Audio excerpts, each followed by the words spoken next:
Bolt your windows. Lock your doors. Check your closets. Look under your bed. And then prepare yourself. For it's another episode of Dark Knight of the Podcast.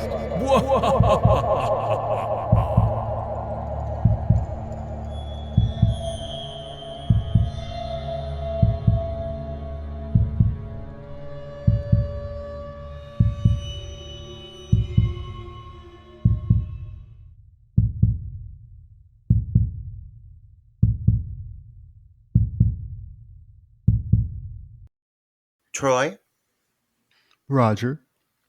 I have a very important question for you to start off this wonderful Patreon exclusive review. And I'm just going to put it out there right now. We all know what we're getting into. Troy, I need to know, what is your favorite one-liner from the movie Clue? Oh, wow. There's so many of them. But I'm going to say my favorite is the iconic. It's probably the cliched answer because I think that most people, when they think of Clue, there's like one or a few scenes that stand out to them. And I think the one I'm thinking of is the iconic Madeline Kahn talking about flames on the side of my face. I just crack up every time. Just crack up. Love that. You know what I find so weird about that specific line, because I think you're absolutely right. I feel like it's been like a main staple of like gay culture and like gay dialogue. If you know what I'm saying, like people across who are fans of films across all genres, gay people constantly, I hear them quoting that specific piece of dialogue. You know what I mean? It's something that's like just like a main staple, iconic bit that everybody somehow knows and has memorized like down to like the pitches, like the way she says it, flames on the side of my face, burn, burn, burn, burn. Like it's just like, like it's so well executed. But she's such a master of the fucking craft. I mean, God. Yeah. I my mean, God. her. Yes. I mean, this cat. Can we talk about the cast? Oh my God. I mean, you got Eileen Brennan, who is a fucking hoot in this film. Mrs. Peacock with that goddamn feathered with that feather. feathered thing in her hair that keeps getting in her face. Oh my God. My favorite moments of her are when she's like, don't touch me. She starts hitting that furnace. Oh yeah. Oh, I love when she. I love my. I mean, I love when she. We're gonna. I mean, we could just ramble. We don't even have to go in order with this film. But I love that. I love when she thinks she drinks. She drinks that the champagne may be poisoned. And she's like, And so same with at the end when he's like pushing her to the couch. She's got this scream where it's like a bird, like wah, wah, like it's so like loud and obnoxious. But everything she does is so dramatic, and it just is so good. Another little one that gets me with her is when Colonel Mustard and Miss Scarlet are trapped in their room and they're pounding on the door. She's like, "Will you shut up? We're trying the best we can." My personal favorite of hers is honestly at the very end of the movie where Tim Curry's like, "Why would the police come? Nobody's called them." And she responds, "You mean? Oh my God, of course." Like it takes her a moment to realize that he wouldn't have called the police. It's just so well played. Like it's This cast together is, man. I mean, lightning in a bottle, I think. I mean, the casting choices for every single character in this film are just, oh my God. I mean, the chemistry they have together. I mean, it's for me watching it this time around too, it's probably one of Tim Curry's best performances. And, you get Martin Mull in there. You get Colleen Camp as the very French, exaggerated French maid, Yvette. I mean, you just have everything is in this film just comes together. And, for a film that's based on a board game, I mean, is it the only film I can think of that's based on a board game? I mean, but for it being based on a board game and just being, what it is, is a lot of fun for the most part. I think there are some small issues with it, and I can see why critics, when it came out, were not kind to this. I was very surprised when I was looking at the cast and stuff, looking up on IMDb some stuff about the film, that it has a super low score on like Rotten Tomatoes and Metacritic. It's like 37% on Rotten Tomatoes, I think. And I was like, "Oh, that surprises me because this film, I think, is widely considered kind of a classic of the '80s, and it does not correlate well with IMDb score. So it's obviously the audiences were much more in tune with this film, with what this film was trying to do than critics, because I think the IMDb score is 7.1, which is really high. IMDb. So, I mean, it's just interesting to look back. This was one of the films that I think definitely stood out in my childhood. I really became familiar with this title in like my high school years because I had a lot of theater friends that were already savvy to it and how witty the dialogue. And I really feel like this film was pivotal in kind of like shaping my sense of humor and like kind of exaggerated sense of humor overall. Like so much of the dramatic kind of big delivery, certain things that these talents do over the course of the film. I don't know. There's something about just replicating it down to a T that makes it so fucking hilarious. I've never seen a movie that is consistently like one after another, just not just funny, but smart. Like this film is quick. It's constantly moving. Tim Curry, you mentioned a little bit ago, like what a fucking anchor for this movie because everything kind of moves around him, but he is like the through story that keeps the ball rolling, and he has such energy. It never stops. He's like the fucking Energizer Bunny. He's always running about and flittering about, and he controls this film and powerfully. Like he owns this movie. But the cast floating around him, there is not a weak link in the bunch.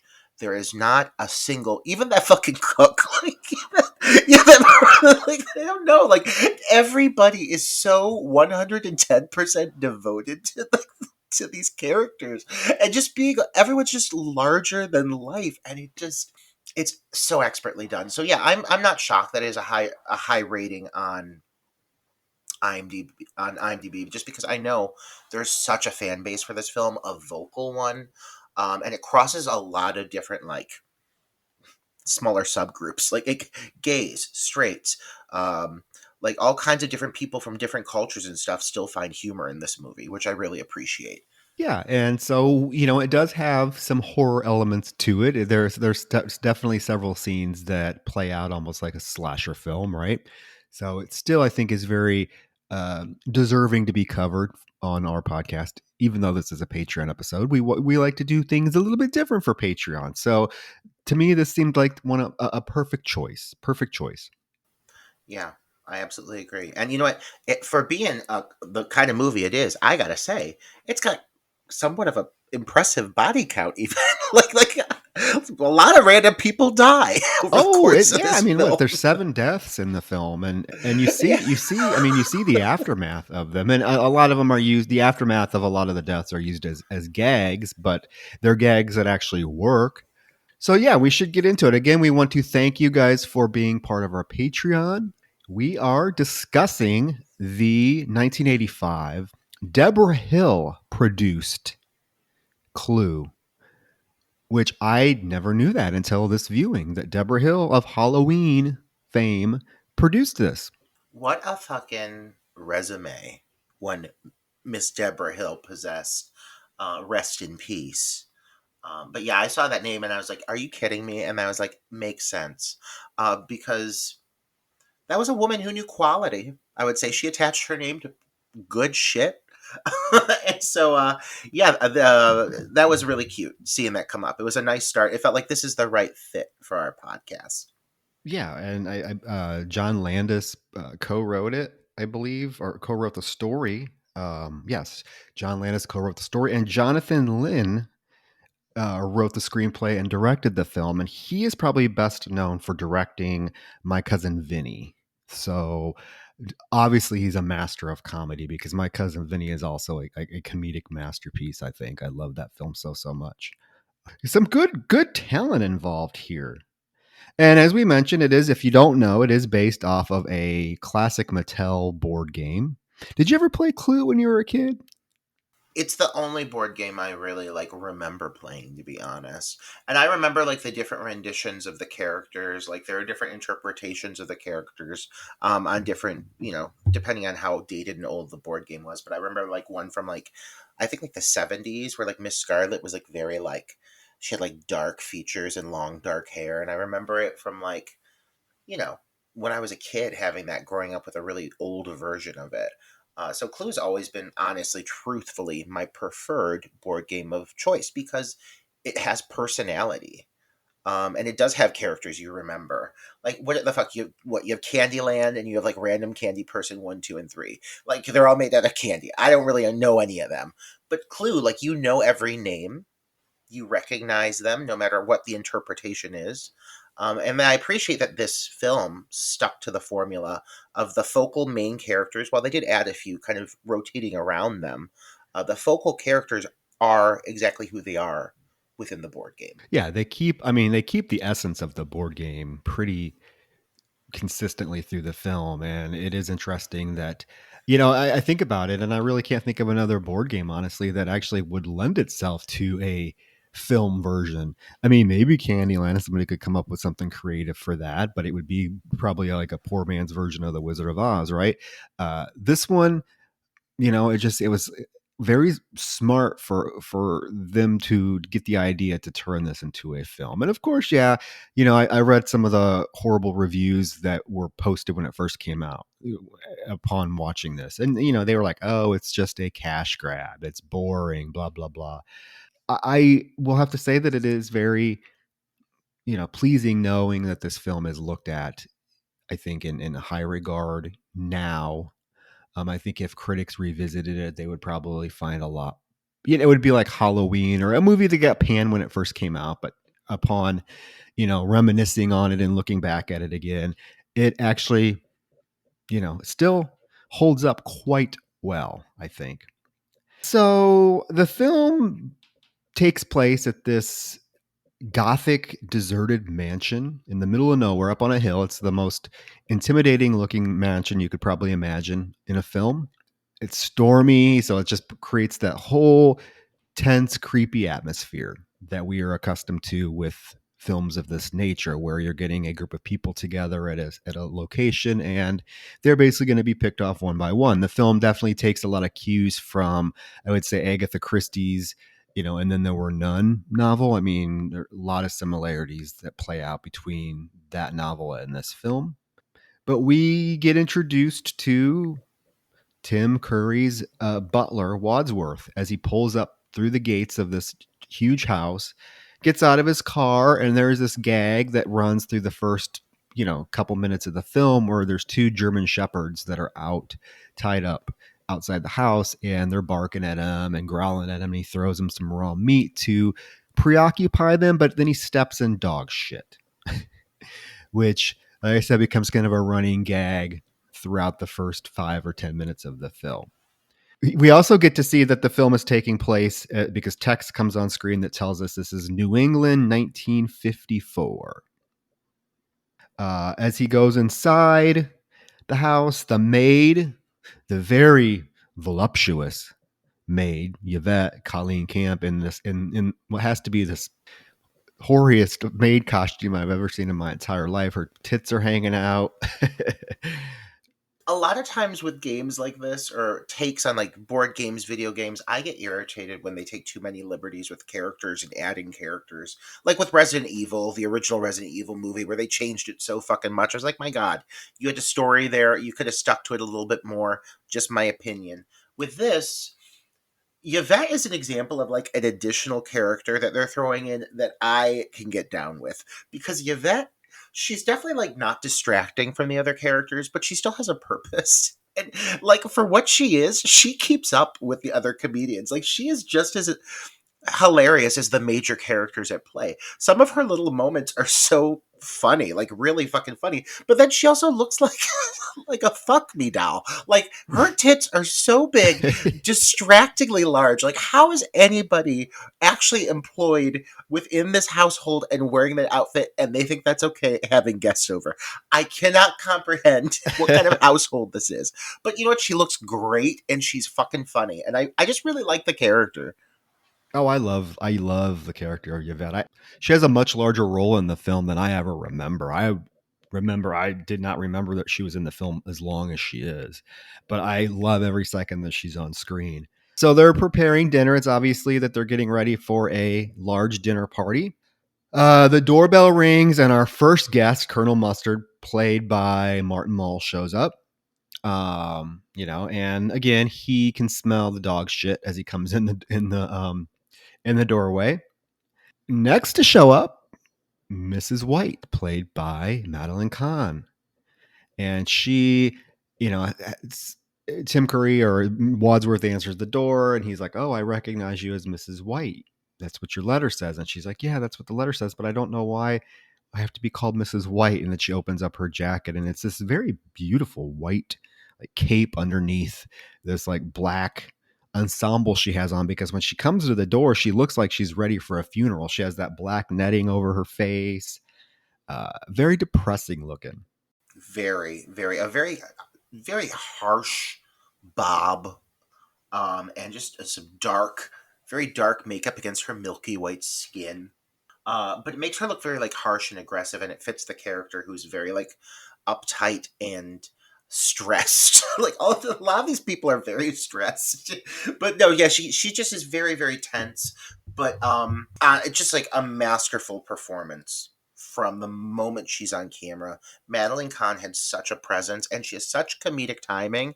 And there are moments with this character that don't even necessarily need to be like funny, but she'll like make a gasp or she'll like react with a scream, or she's like some of the things she does later in the film that are more physical, like where she just leaves her on the steps as he's running up the steps and he just like drops her and she just falls to her face.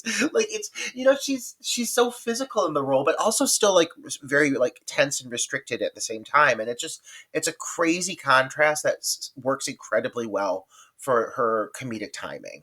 And from right the moment when she steps on camera, she's owning it. Miss Scarlet, played by Leslie Ann Warren, is broken down on the side of the road, and along comes Professor Plum, played by Christopher Lloyd, and he offers her a ride, and she gladly accepts, and she gets in the vehicle, and they realize that they're going to the same party. They have the same invitation at this huge dinner party at Hill House.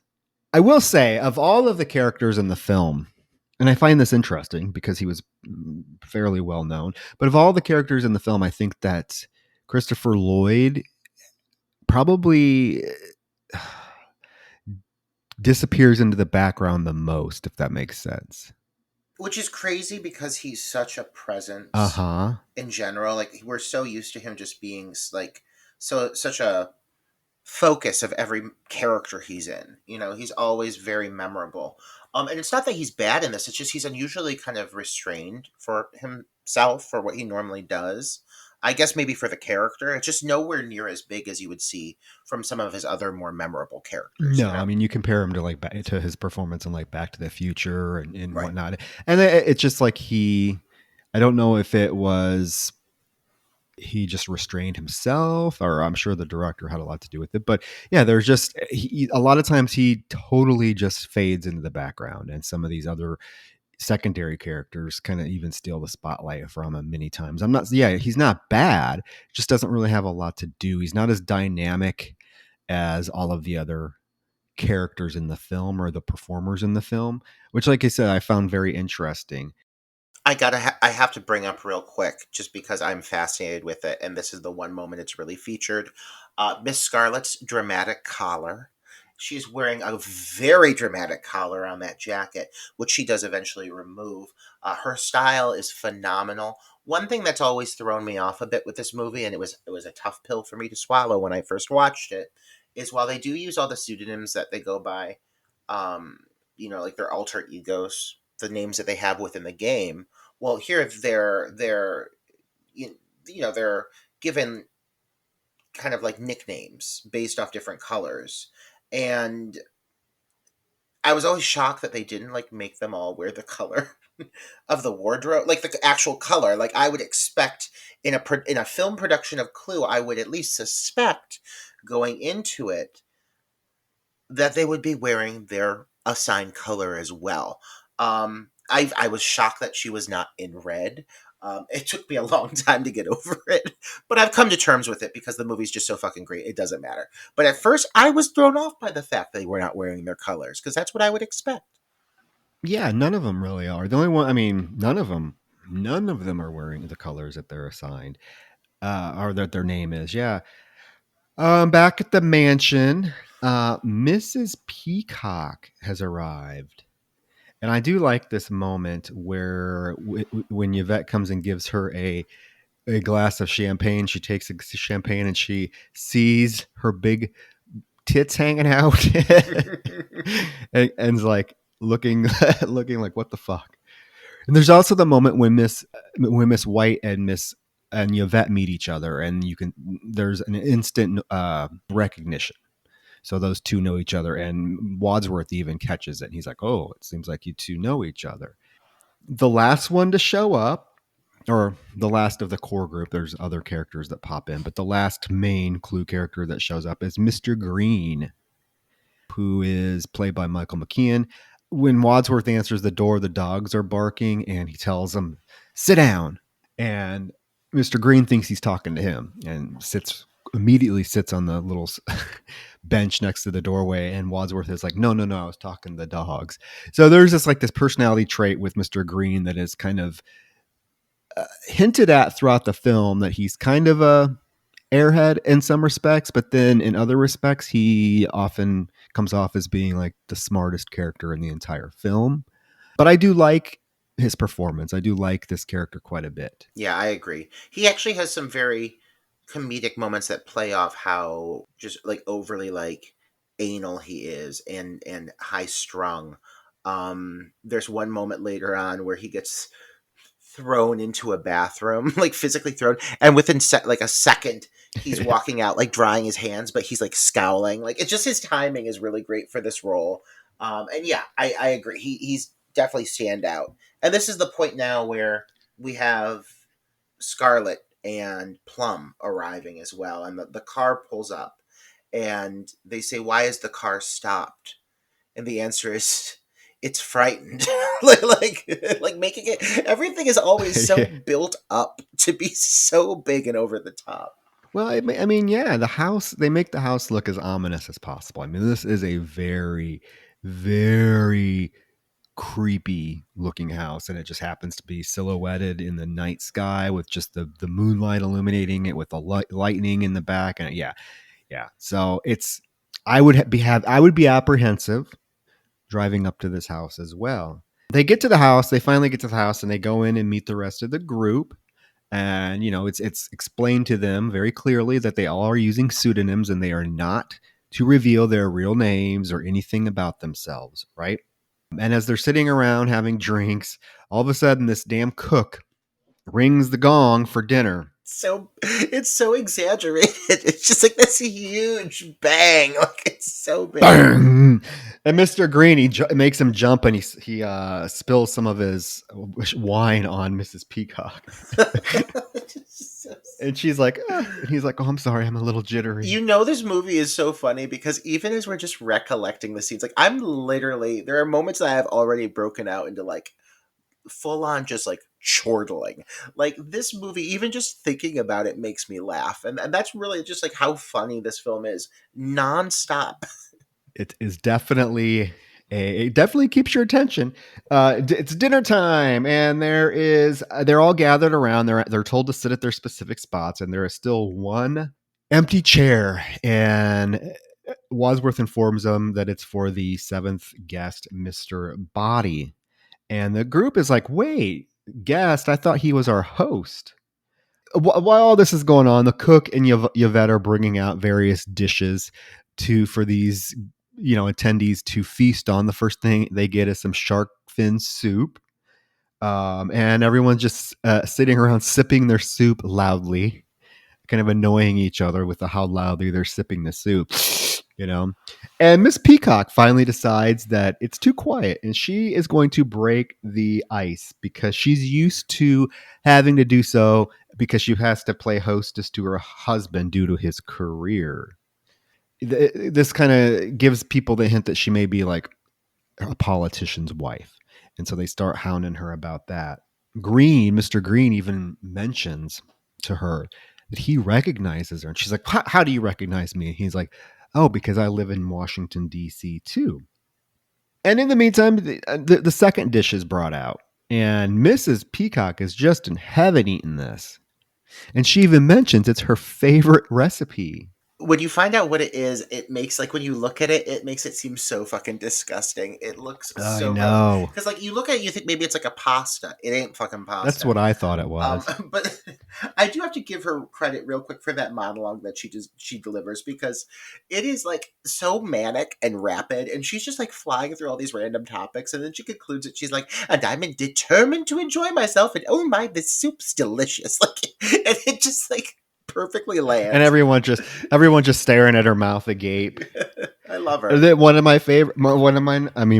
other favorite line deliveries from her is coming up right now, because she asks Green, so what do you do in Washington, D.C.? And Miss Scarlet interjects right when she's like, well, maybe he doesn't want to be acquainted with you. And she's like, well, that very well may be, but if nobody else is talking, she gets so offended. So it's basically identified that everyone here is related to Washington, D.C. in some way. And they all either reside there or they're living off the government. So they're kind of starting to, like, hone in on that there's something connective between this group. And in the midst of it, Mr. Body enters and is immediately extremely suspicious. Like, this man is so suspect. There is just, like, such an air of mystery about him. He's so dark and, like, he's always smirking. He seems very coy. Yeah, I don't know who. I mean, I don't think I've seen the actor. I may have seen him in other things, but whoever it is, definitely has the perfect look to come off as being, like, totally suspicious, totally a little bit, like, even off-putting, I would say. And right away, yeah, the whole group is, like, suspicious of him when he comes in the room. He's very intimidating. There's something about him that's... Yeah, it's almost like like mobster type intimidating. Mafia. Yeah, exactly. He looks very, like, greasy and oily and, like, oh, I'll make sure it's taken care of. Like, he just seems like he knows something. That's what it is. He, like, more than anything, it's clear that he's making it seem like he's in on something. So they all definitely suspect him right off the bat. And from there, they go off to the study, and Wadsworth reveals that there's a letter that he's actually instructed to open after they conclude dinner. It's like a large envelope. And there he's kind of, like, attempting to get everyone to disclose how they know one another, and give out some details about each other. And Mr. Body insists on leaving. He's, like, over it. He seems very frustrated with the situation. He's like, I need to get the fuck out of here. And he literally goes and, like, tries to escape. No, he says, it's a hoax. I'm leaving. And yeah. And Wadsworth was like, you cannot leave. You will not leave this house, Mr. Body. You get back in there. And Mr. Body literally takes off running down the hallway. And he runs into the old greenhouse that's attached to the house. And he's getting ready to get out when Wadsworth comes in. And Wadsworth's like, you can't escape.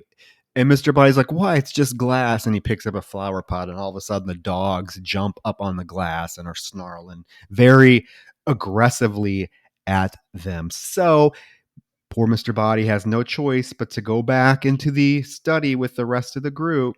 And one thing I'll give this film credit towards, Troy, is, like, yes, it very much focuses on a lot of the humor of it all, but there really is a very, like, specific story kind of, like, unweaving here. And what makes it so impressive is, like, there's multiple ways to conclude it. So it has to be played out very specifically where certain characters are at certain times and so forth and so on. And it's so intricate. And if you watch it now, like, watch it back through, knowing, like, how the story concludes, why certain characters' motivations to be certain places are the way they are at certain times, it just shows how, like, well written this script is. At this point, as things are starting to kind of, like, unravel a little bit and Mr. Body is suddenly wanting to leave, like, it doesn't totally make sense in the moment, but going back through and watching it, knowing everything I know, it's very well handled. Yeah. So back in the study, Wadsworth basically tells them what they all have in common is that they're being blackmailed by someone, by an unknown person. Of course, Miss Peacock immediately denies it, but the others right away kind of admit to it. Yeah, we are being blackmailed. And they all say they're being blackmailed for various things that they didn't do. Mr. Plum said it was a doctor, but his license was lifted by the state because he had inappropriate relationships with patients. Uh, Peacock, because Miss Peacock is like, that's disgusting. And Wadsworth is like, you should be one to talk. Or haven't you been taking bribes on your husband's behalf? And she's like, it's a vicious lie. She stands up. It's a vicious lie. Her voice is so husky, so everything she says, she's like, it's a vicious lie. Like, it's like always got like a snarl to it. It's just so big. And they all begin like disclosing these dark secrets. Scarlett begins to express that she's been running a brothel for upper class aristocrats. Mrs. White's husband is a nuclear physicist, and he has mysteriously died, and it's so obvious that she is somehow involved. But it's played off that she was not involved, but like this woman definitely killed her husband. Oh yeah, she's like, yeah. She says that his head was chopped off, and his penis. But she doesn't say penis.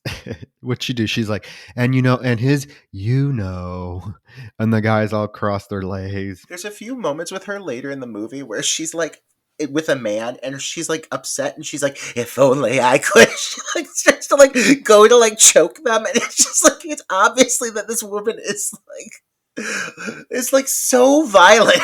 I don't know. I love how they explore those little bits with her because it really is really funny. Oh, there's also I also love that some of the other characters make little jabs at her.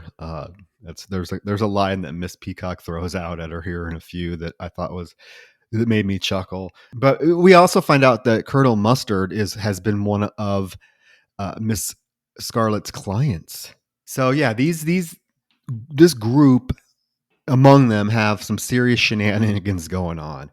Mr. Green, his whole thing is, and I don't know how you feel about this. I mean, it's 1985. I mean, I actually think, looking back at it, I don't think there's, but the whole thing with Mr. Green, why he's being blackmailed supposedly is because he's a homosexual. And if they find out at his job, he's going to lose his credentials.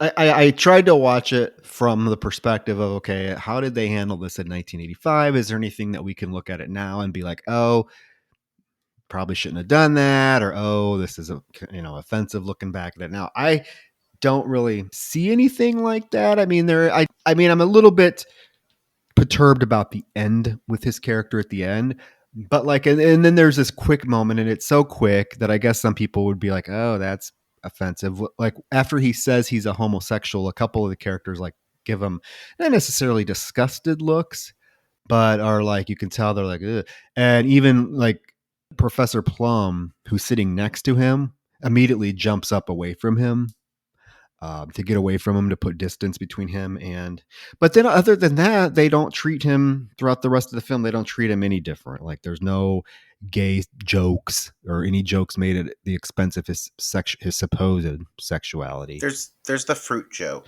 There is the fruit joke. And that's what I was saying at the end of I was going to get there. That's what I meant by the end. There's two, that, and then the reveal of his character. I kind of was like, yeah.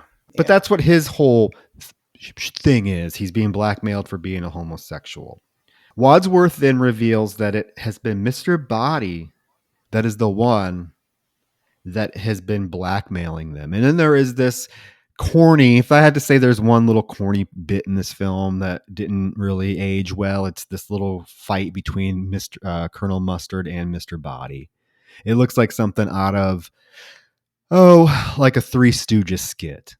Like Mr. Body pokes his eyes with his fingers, and it's just really exaggerated. And to me, it kind of didn't fit the tone of the rest of the movie. I mean, I know the movie is very comedic, but this was almost like I said, more Three Stooges type comedy. Like when he pokes his eyes, I was like, oh, come on. Absolutely. Yeah. there are a few little like blips that feel very exaggerated that do almost seem a little bit out of place, but they're few and far between overall. And I will say, going back to the Mr. Green bit, I will throw my 2 cents in and just say that I do feel that's one of the few aspects that has aged a bit poorly. Just because it is played as like kind of his like his weakness, or is something that's somewhat of an issue for him. Which is just a matter. It's of the era. It's reflective of the era. So I can't really say anything about it. Well, yeah, I get when we get to the end of the film, I will definitely divulge more of my thoughts on that whole plot point of the film. I do like the moment that Miss White knees Mr. Body in the groin, and Miss Peacock is just clapping and having a grand old celebration that Mr. Body got kneed in the groin. She's just thinks it's the best thing ever.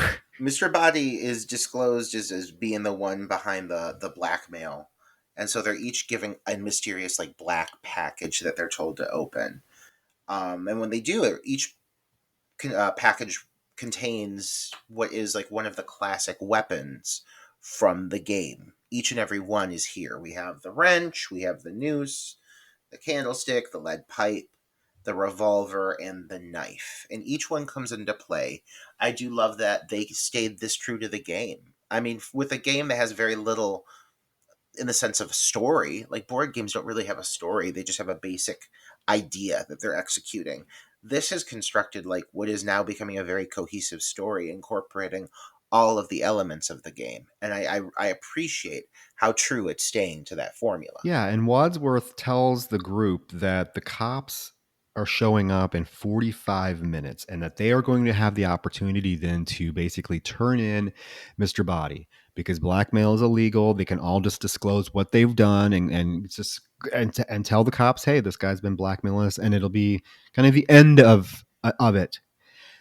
However, Mr. Body has a different idea. Yes, he comes back and he gives all of the different people a different gift, and like you said, they each get a different weapon. He says, "Why would you want to expose yourself to the cops? If you tell the cops, if you turn me to the cops, your secrets are going to be revealed. I'm going to tell them. So why would you want to do that? Instead, what you want to do is kill Wadsworth, and then we'll all leave and never mention it again." So he's like, I'm going to give you each got a weapon. I'm going to shut off the light, and whoever does it, does it. So he turns off the light. The room goes black. We hear some scuffles. We hear some noises. Then we hear a gunshot, someone scream, and then Miss Peacock turns the light on, and Mr. Body's laying there on the floor dead. This movie is in its finest form when there's like exaggerated commotion about or people panicking because it's just so nonstop. Like right away there's this big uproar, everyone's screaming, they're all like freaking out. Peacock goes to drink some wine because she's overwhelmed, and immediately everyone suspects that it's poison, and so she starts to just scream. Like you said earlier, she starts to scream hysterically. She's like, ah! And they like escort her to the couch where she like swoons. It's so dramatic. And Mr. Green slaps her. Oh God, he's like, well, I had to stop her screaming. Yeah. So and I like the fact that they're like, well, maybe the champagne was poisoned, and Miss Peacock screams and she drops it, and Miss Scarlet picks it up. She's like, well, now we'll never know. And they're like, well, unless she dies. So they all go and stare at Miss Peacock real closely as she's sitting there just having a conniption fit. It's really funny. Then you hear Yvette scream from the billiard room. So the gang all runs to the billiard room, and she's in there screaming with nobody in there. They're like, what are you screaming about? And she's like, the killer's here. I can't do her French accent. The killer is here. She has such, it's so French. It's so exaggerated. But when you figure out like everything that's going on with her character, it makes it that much funnier, to be honest, because it's such a bad French accent. I legit was trying to practice it so that I could use it for this episode. I'm like, no, I'm not even going to try. I don't want to, But yeah, she says the killer's here among us, and they're like, what do you mean? And she's like, well, like Miss White said, one of us has to be the killer. And Miss White's like, okay, but what were you in here screaming by yourself for? And she's like, because I also drank the cognac. And basically, we get this moment where Butler Wadsworth, admits that it was him that wrote the letters and it was his idea to bring them because he wanted them to be able to confront Mr. Body and end this whole blackmail scheme.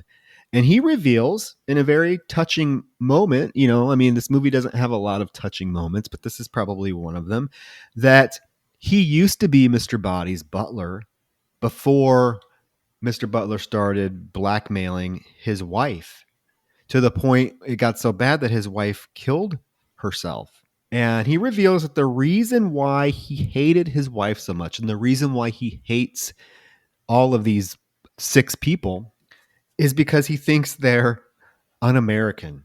His wife was friends with socialists, and when he reveals that, the group is like, "Oh my God!" Like it's like the worst thing ever. And he doesn't think that anything that these 6 people are doing, he doesn't think is American enough. So that's why he is blackmailing them. Yeah, like one thing about this overall, like the way the story develops, is it kind of changes and twists and turns rapidly. Like characters are disclosing things constantly, and so you're never totally sure for sure if certain things that are being expressed are in fact, or if it's like some story that someone's making up to get the story to go a different direction. And a lot of that does revolve around Tim Curry because he has like 7 big revelations over the course of this movie, But it is very much like drawing you in at this point. Like you are at this point, you're definitely invested. I don't know how someone couldn't be invested having gotten this deep into the movie at this point because they do make it so like suspicious and alluring. And it's a lot just based off their performances, They're like, well, then who, and so they're asking each other, well, did you kill him? Did you kill Mr. Body? And they're all like, no, they all deny it. And they're like, well, who could have? And they remember the cook. The cook is the only other person that's in the house that they know of. So they run into the kitchen and they don't see the cook. And Mr. Green is over by the pantry. And all of a sudden the cook falls out of the pantry dead with a knife in her. Who'd want to kill the cook? The food wasn't that bad. Do you have to make jokes at a time like this? What's my coping mechanism? But she falls out and Mr. Green's like screams and as he's like, I didn't do it. And he's like, help me. He gets dragged down to the floor with this. Cause this is a hefty, yeah, she's a big girl. This is a big girl. Yeah. So they all accuse each other of, doing it and they all deny it. So Mr. Wadsworth says that he wants to get the cook's body out of the kitchen and into the study because he's the butler and he likes to keep things tidy. There is a line here where Mrs. White says, husband should be like Kleenex, soft, strong, and disposable. Like, and it's just another one of her really good lines. I just had to acknowledge it. So they go to the study. They drag the chef's body into the study, and they find out that Mr. Body's body is gone. They don't know what happened to it, and they're like, "Well, how did you? You're a doctor, Professor Plum. How did you not know that he was not dead?" And they're like, Professor Plum is like, "No, he was dead. I swear." And somebody makes the comment about, Miss White says, well, I don't know how we should have made sure he was really dead. And that's when Miss Peacock is like, oh, what? I suppose we should have cut off his head. And she's like, that's uncalled for. Peacock goes to powder her nose, which is somewhat suspicious with the timing of it all. And when she does, Scarlett discovers a set of incriminating negatives that reveal the Colonel Mustard and Miss Scarlett together. And so it becomes a kind of a big to-do. And just then Peacock is wandering around looking for, the mirror to go powder her nose when she opens a door. And Mr. Body falls out, his corpse falls out and collapses on her. And she starts screaming again, very dramatically. And it causes the cast to run out, of course, and investigate. Yeah, and as they're arguing about how Mr. Body could be dead a second time, Wadsworth is standing in a door frame, and he starts like getting very worked up because he's like, how could this happen? And they're like, quit shouting. He's like, I'm not shouting. There's also the moment here where Wadsworth says, "Here, fall into my arms," and Miss Peacock like goes to faint, but she goes right through his arms, and she just lands on the ground, Flops on the floor like a bag of flour. Just so over the top. Oh my yeah. God, I love it. And as Wadsworth is screaming that he's not shouting, the candlestick is somehow up on the ledge of the door, and it falls on top of his head and knocks him out. With both bodies now in the study, they lock the weapons in a cabinet. And as they go to dispose of the key, because they decide, like, okay, nobody can have the key, so we have to get rid of it. As they go to, like, throw it outside, they open the door to reveal, like, a random stranger whose car is broken down. He's just there on the doorstep. And so they all have to, like, kind of, like, bullshit their way through this conversation. And he asks to use the phone. And they reluctantly allow him into the house. They send him into, like, the lounge, and they lock the door. So they lock him into the room. Yeah, and in the meantime, they have the bodies hidden in the study, and I like this moment where Mustard, Colonel Mustard, who is a burly man, is like making the women and try to pull this big hefty cook onto the sofa, and they can't get her to stay up there. But yeah, the stranded motorist comes in, uses the phone. This is when Mustard confronts Wadsworth about how if there's anybody else in the house, and they get into kind of a battle of words because Wadsworth initially says yes, and Mustard's like, yes, there's someone else in the house, and Wadsworth is like, no, yes, there isn't anybody in the house, and they just start getting into this play on words until Miss White's had enough, and she's like, please, and she breaks her champagne glass, and she's like, we should probably go take care of this random man we have in the house before he figures out what's going on and becomes suspicious. The way she says the line, she's like, please! It's just so big, and she just bashes the glass against the fireplace. Don't you think we should get that man out of the house before he knows what's going on here? Like, it's so big. I love it. I'm sorry. Every line. The dramatics of this scene are phenomenal. When they suggest that they should split up, and Miss Peacock is like, split up! Yeah, it's Mustard's idea for them to split up, and she is not happy. She's like, well, one of us is going to get stuck with the killer. And he goes over and he's like, well, those are the consequences of war, Peacock. You got to do it, whether you're a cook or what. She's like, well, look what happened to the cook. Well, the thing I like the most about Peacock, I would say Peacock's probably like overall my favorite character, because everything she says, for the most part, like the vast majority of her dialogue in this film is delivered as like a shriek. Like it is always like a scream. Like she's always projecting, and it makes her dialogue so fucking funny. She's always just so tense. I love it. Well, they decide by drawing matchsticks who's going to pair up with who. So Wadsworth cuts a bunch of matchsticks to various lengths, and partners are determined by who drew the exact same size matchstick. So you get Yvette teamed up with Mr. Green, obviously. You get Scarlet and Mustard teamed up, Wadsworth and Miss White are teamed up, and Miss Peacock and Mr. Plum are teamed up, and they all don't trust each other. None of them trust each other. So as they're trying to search around the house, like Yvette and Mr. Green are going up to the attic, and neither one of them want to be behind or want to have the other behind them. So they decide they're going to go up side by side. Which is not good because the narrow staircase of the attic is causing them to like have to contort. And I swear to God, her boobs in this scene are even bigger than they have been in the entire film. They're beautiful. She's beautiful. My God, I mean, she is stunning. But it's funny for being so beautiful. She's also absolutely hilarious. Peacock and Plum have to go down in the basement. And again, it's the same thing. Nobody wants to be the first one to go because they don't want the other person behind them.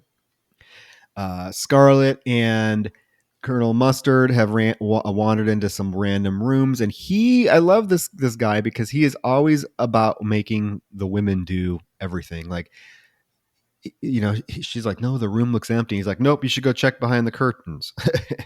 And so she has to go creep up to these curtains and pull them open, and of course nobody is there. So at the same time, we see some gloved hands are taking all of these envelopes and envelopes that contain evidence and the cassette tapes from the conversations being recorded early, gathers them up and throws them in the fire. Then gets the key, unlocks the cabinet, and gets the wrench out. And we're just seeing the gloved hand. It's very Giallo-esque, right? So as the motorist guy is talking on the phone, he is telling whoever is on the other line, he's like, listen, I'm in this big house. I'm kind of creeped out. And I recognize one of the people in here as he was my old boss, and he's getting ready to say it. And then he's bashed in the head with the wrench. Yeah, it's played rather dramatic for a moment. It's almost like a building, kind of like, it feels like a murder mystery for a movie that's so predominantly comedic.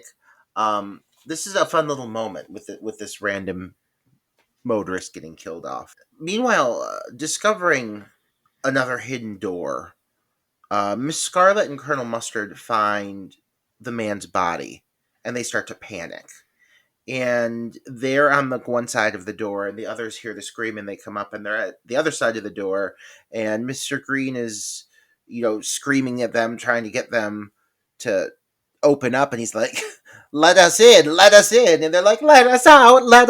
Like, it's so shticky, but it's really funny. And Yvette, of all people, shows up with a goddamn revolver, and she tries to shoot the doorknob, but she just fires at the chandelier, and she hits the rope.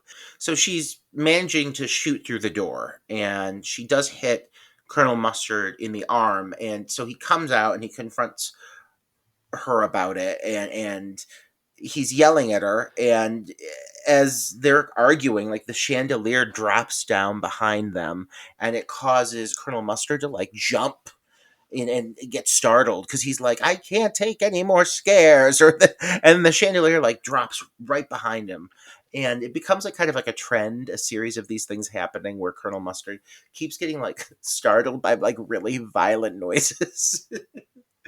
Yeah, and of course, Miss Peacock is demanding to know how she got the gun, and Yvette's like, oh, the cabinet was unlocked. And they're like, unlocked? And she's like, yes, see for yourself. So they go in there, and of course, the cabinet was unlocked. And as they are arguing about this, and Miss Peacock is very adamant that this is such a convenient story that Yvette was just able to get the gun, the doorbell rings. And they all run to answer it. Well, actually, the doorbell rings, and they think the person's going to go away. There's that moment they're like, maybe they'll just go away. So they all are quiet for a minute, and it's a few seconds before it rings again. So Mr. Green decides he's going to go answer the door, and he opens the door, and it's the cop. We saw earlier this cop find the stranded vehicle on the side of the road. So the cop asks them to come in and use the phone, and they let him do it. They have this moment where they're trying to figure out which room he can go to use the phone in, because of course some of the rooms have dead bodies in them. So they tell him he can go to the library. And so Wadsworth leads him to it and takes him to the library and locks the door. And while the cop is in there, he gets a phone call from someone who identifies himself as J. Edgar Hoover.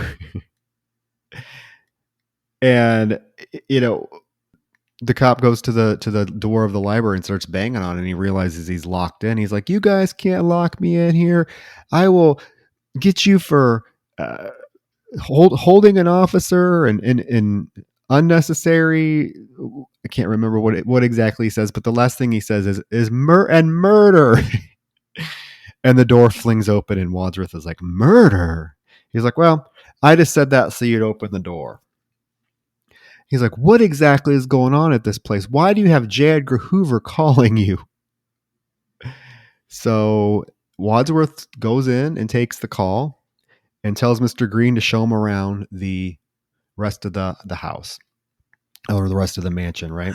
I love this whole bit as they go on like the tour room to room where everybody has to like make it seem as though the bodies are actually like I don't know in positions or situations where they like can look passed out or be like covered up by people because like you start off with like the first room when they walk in and Mrs. White is atop Mr. Body like pretending like she's making out with him and Colonel Mustard is making it seem like he's like groping on the cook behind the curtain and it's like if you look at it you can see her like face like thrown back with her mouth gaping. Like it's so stupid. It's funny.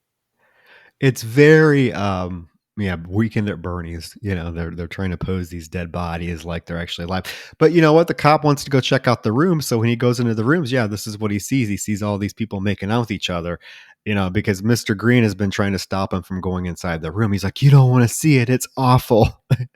And the cop goes in and sees it. He's like, oh, it's not that bad. These people are just enjoying themselves. So the cop buys it. He goes back to make another phone call. Mustard and Scarlet, Colonel Mustard and Miss Scarlet are doing some more exploring, and they find some more secret passages.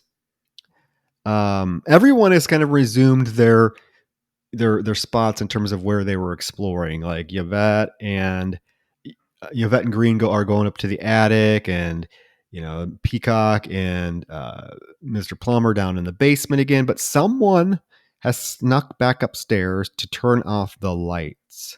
The power goes out.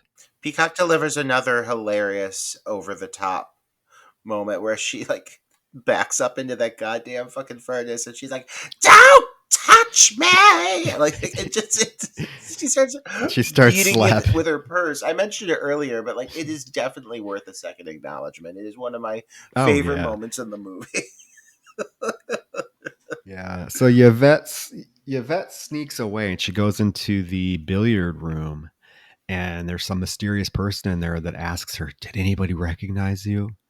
And Yvette's like, "Yeah, I think a few people did." And they're familiar with not only my face but my entire body. Well, first of all, she doesn't have the accent here. It's Sans accent. So all of a sudden she's talking not as though she's French.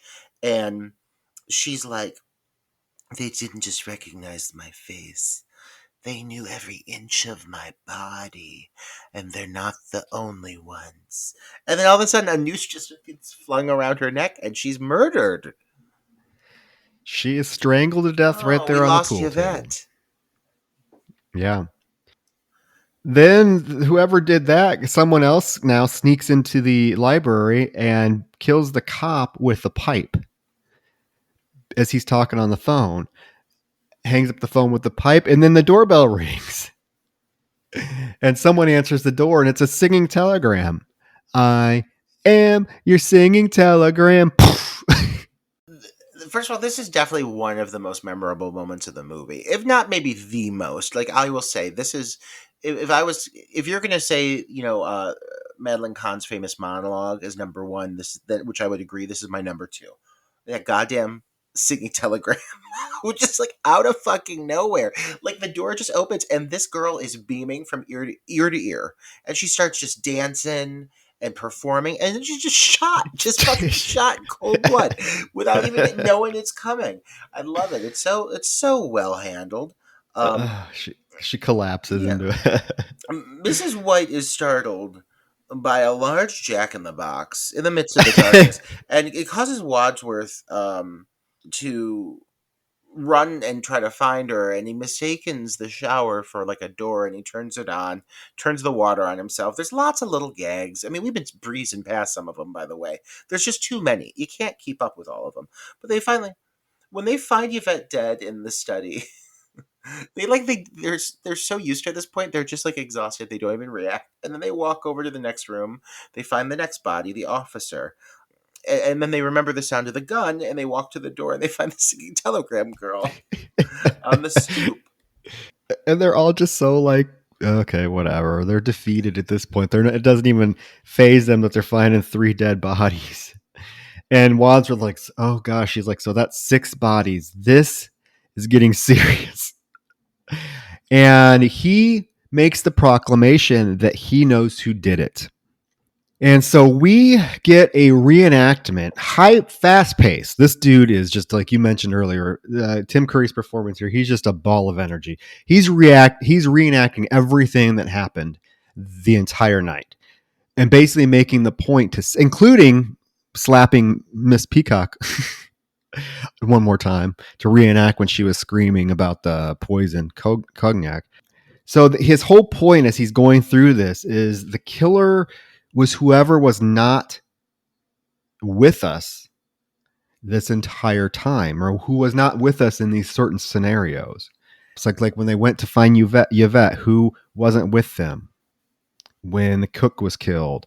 And it's revealed then that the cook and Yvette worked for Mr. Body. And that everyone that basically all of these secondary characters were somehow connected to Mr. Body or the 6 primary characters. For example, the motorist that shows up with the stranded, whose cars was stranded. He was actually Colonel Mustard's personal driver. The cop who showed up was a cop that Scarlett has been blackmailing. The singing telegram lady was a patient of Mr. Plum's, the one that he actually had an affair with. And then during the middle of this like frantic monologue and frantic revelation, the doorbell rings and Miss Peacock goes to answer it. And it's this old guy trying to sell religious shit to them. Her line here is another one of my favorites where she's like, "Oh God, who is it? They've got to get away. They're going to die here." Like she just screams it, this line out, like screams at the top of her lungs, and then she like opens the door and she's like, "What do you want?"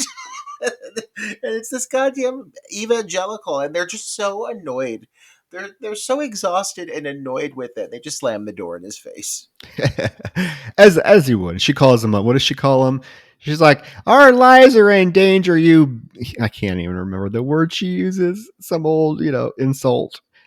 Wadsworth then reveals that it was Yvette who killed the cook and Mr. Body. She snuck out, because she wasn't with them when the cook was stabbed, and she wasn't with them when Mr. Body's, they left Mr. Body's body in the study there, and she wasn't with the group when they ran out of there to go look for the cook. So he concludes that Yvette did that. However, she was under orders from somebody. Who could it be? Was it her client? Was it the jealous wife? Or was it her business partner? And it's revealed that it was her employer, Miss Scarlett. Yes, the first big reveal is Miss Scarlett, and surprisingly, for someone who's not seen this the first time, I think they're going to be kind of thrown off that pretty quickly it's concluded that it is in fact Miss Scarlett, because she reaches into her purse, she pulls out the gun, and she turns it on all of them, and it's made clear that the cop was hired by Miss Scarlett. And all of these things are tied into her, and so she's basically planning to use all of the information that she gets on all of these people to sell it up, basically to the highest bidder. She says all of these dark secrets, she's going to sell it for profit. Yeah, and the only person that's no use to her is Wadsworth, so she's going to shoot him. And he's like, "Oh, I know one thing you don't." And she's like, "What's that?" She's like, he says, "There's no more bullets left in the gun." And she's like, "Yes, there is." And he starts going through, "No, there was the shot at the chandelier, the shot at the doorway. That's 2 + 2. There's only, blah, blah, blah." And they start having that whole conversation where they're arguing about how many bullets are left in the gun, right? 2 + 2 + 2 + 1. 1 + 2 + 2 + 1. And she's like, "Shut up." And she's going to shoot him, and all of a sudden, there is a knock on the door, and Wadsworth is able to grab her and restrain her. The cops show up and get her, and she says to him as she's being pulled away by the cops, she's like, "Wadsworth, please forgive me for trying to shoot you." And he says, "Frankly, Scarlett, I don't give a damn." like, I just wanted to show you that I was right about how many bullets are in this gun. So he takes the gun and shoots it up at and it actually, there's one bullet left. Miss Scarlet was right, and it shoots the chandelier, and the chandelier falls for the second time right behind poor Miss Colonel Mustard. And it goes to a freeze frame. It's very dramatic. And then all of a sudden, something interesting happens where it cuts to a black title card where it says, "That's how it could have happened, but how about this?" And all of a sudden, like, it takes you back to the beginning of, like, kind of the final sequence where Tim Curry is starting to, like, make an accusation. It picks right back up at that point. But this time, the story goes a little bit differently. And he has this whole moment where he's, like, recollecting it, and he says that he strangled Yvette. And he grabs, like, Mrs. White, who just, like, dramatically goes, "Ah!" and, like, drops to the ground in, like, a heap. It's so physical. I love it so much. And the second go around, Mrs. Peacock is now accused of being the killer. So there's this really fun trick ending where you get what ends up being 3 alternate scenarios, 3 potential outcomes of who it could be that has plotted this whole thing, and each one is very different. And this time it's Mrs. Peacock, and so she has this moment where all of a sudden her entire demeanor changes as she pulls out the gun, and she's, like, really calm and collected, and it's like it's so out of nowhere. Yeah, she becomes kind of a badass. She's she's definitely put together this time. But Wadsworth tells her she made a grave mistake by at dinner announcing that her favorite meal, that was one of her favorite recipes, because monkey brains, while a delicacy in, wherever, are not common in Washington, D.C. Let me see if I've got it, because I practiced it. "And monkey brains, though popular in Cantonese cuisine, aren't often to be found in Washington, D.C." Like, it's so Yeah, over the poor top. Mr. Green, he's like, "Is that what we ate?" And he goes to throw up. Yeah, it's so fucking random, monkey brains. It's so gross and so specific. And this is a line that you hear it delivered exactly the same again later. It kind of becomes like a shtick where he says the same thing with the exact same inflection a little bit later in the film, and I really enjoy it just because I like that line, that monkey brain line. But Peacock ends up making a run for the car, and she's going to get the fuck out of there. Yeah, she pulls the gun on him, and she's like, "What are you guys going to do about it?" And they're like, "Nothing, just leave. I think we're just going to drag all the bodies into the basement, and we'll all just leave one by one." And she's like, "Good, I'll get a head start." So she runs out of the mansion as they start saying, as Wadsworth says, "You know what? We should be thanking you because you killed the people that, you killed the person that was blackmailing us." So they start singing, "For she's a jolly good fellow, for she's a jolly good fellow," as she runs out of the car, runs out of the house to her car. And as she's getting in her driver's side door, that damn evangelicist comes back to her, and he's like, "Mrs. Peacock." And she turns around. She's like, "How do you know my name?" And he pulls a gun on her, and it's a cop. And they arrest her, and the others come out onto the porch. And there's this gag where Wadsworth says something about, "The good guys, we always get our man." And Mr. Green's like, "Mrs. Peacock was a man." he gets, like, punched for it, doesn't he? Or They, they, like, smack him upside they the head. slap him, yeah. Yeah. I really love when they're singing the "For He's a Jolly Good Fellow." Like, it's like this really, like, impressively harmonized performance of the song, because they're like, "When nobody can deny, when nobody can deny," and they're all in, like, beautiful harmonies, and they start doing it as, like, a round. Like, it just comes, like, out of nowhere. It's really funny. Yeah.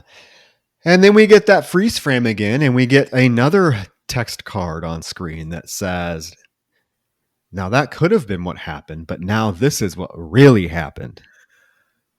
So there's a third ending.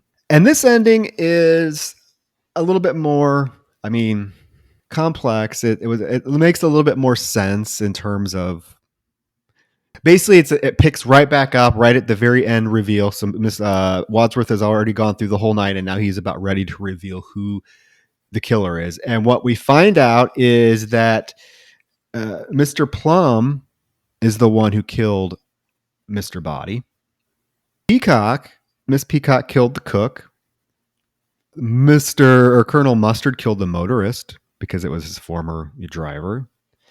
Miss White killed Yvette because she hated her so much. And this is when you get her famous monologue about, and she admits it. She's like, yes, you're right. I hated her. I hated her so much that flames, side of my face, burning, and everyone just staring at her. I love that fact that then Wadsworth is just like, just continues on with his, whole spiel. This is also the moment where Wadsworth is like going through the spiel, and she's like, "This is incredible." Yeah. He grabs her by the wrist and he just drags her up the staircase, but she just collapses. Like, I wonder if this is a take where she just fell and he just kept going because it plays so fluidly. Oh yeah, it's hilarious. It looks so funny. And and that monologue is the standout moment of the film. It is forever golden in my book. Oh yeah, absolutely. Yeah. Miss Scarlet killed the cop. And she's like, "What are you, Perry Mason?" Like, she's so impressed. And so everyone's like, "Well, who killed the singing telegram woman?" And who says, "Whoever has the gun did it." And Wadsworth pulls out the gun. And he's like, "I did it. I shot her." What you find out, and the Mr. Green has been adamant this whole time that he has not done any of this, because when they say who killed the singing telegram girl, and Plum is like, "Well, you had to have done it, Mr. Green. You're the only one that hasn't killed anybody." He's like, "No, I didn't." And that's when Wadsworth pulls out the gun and said he did it. And Mr. Green catches on that Wadsworth is really Mr. Body. He has been the one that has been blackmailing the entire group. And he admits it. Wadsworth admits it. He's like, "Yes. And what are you going to do about it?" And he's like, "You know what? I'm not going to do anything. I suggest we just take the bodies in the basement, stack them up, and we all leave one by one." And Mr. Green's like, "Oh, so what? You can continue to blackmail us?" And Wadsworth is like, "Yeah, exactly. What are you going to do about it?" And Mr. Green, all of a sudden, out of nowhere, pulls out a gun and fucking shoots Wadsworth in the fucking chest. Oh my God, he kills him. Kills him, yes. I forgot that he died. I did not remember that part at all, honestly. He's like, "I've been shot. Ugh, it's bad." And he dies. And yeah. He reveals that he's an FBI agent, because they're like, who are you? He's like, "I'm a plant." And this is when Miss Scarlet has the line, "I thought men like you were called a fruit." And he's like, "Ha ha, very funny. I'm an FBI agent." And then he goes to open the door for the police, and the FBI captain comes in, who is the evangelical dude that was at the door. And they all end up getting arrested.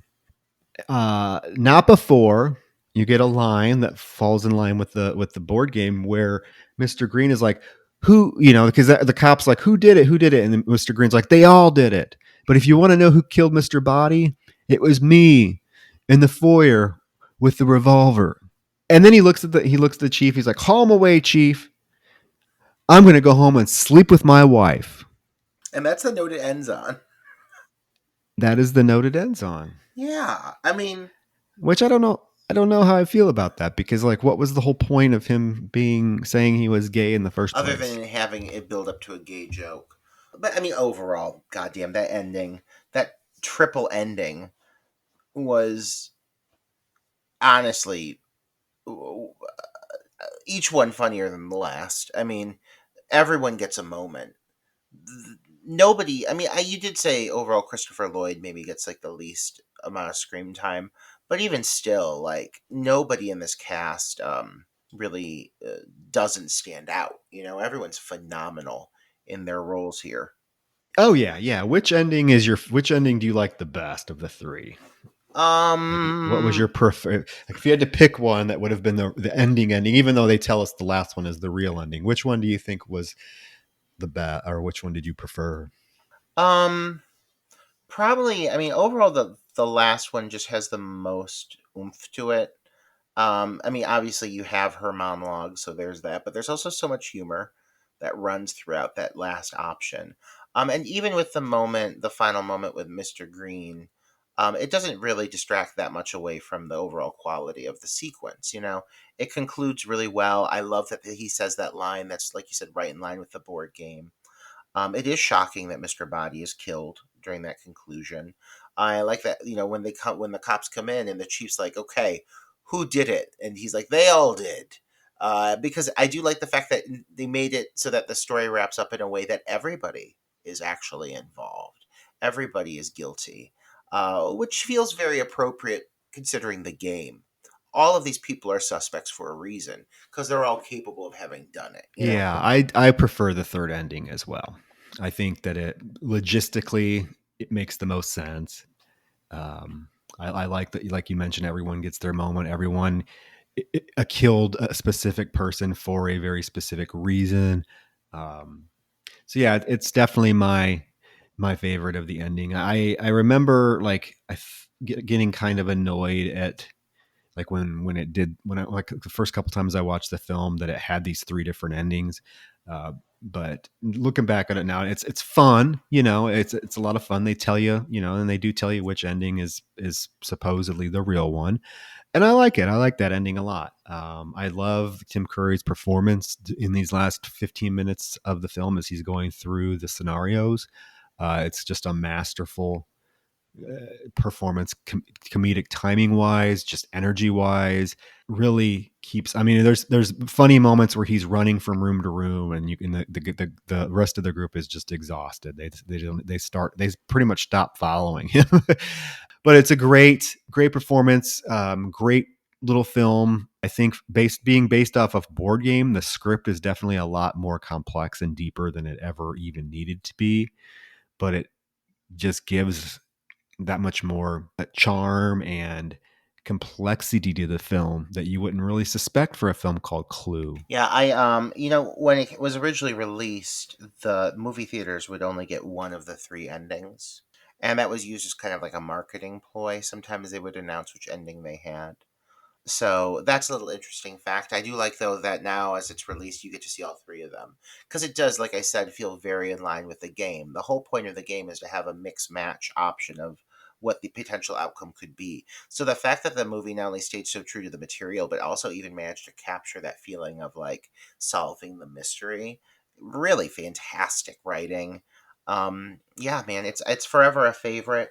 I chuckled my way through this whole damn podcast. It felt more like I was just talking about a movie that I love with friends because I do discuss this title quite often. So I enjoyed it.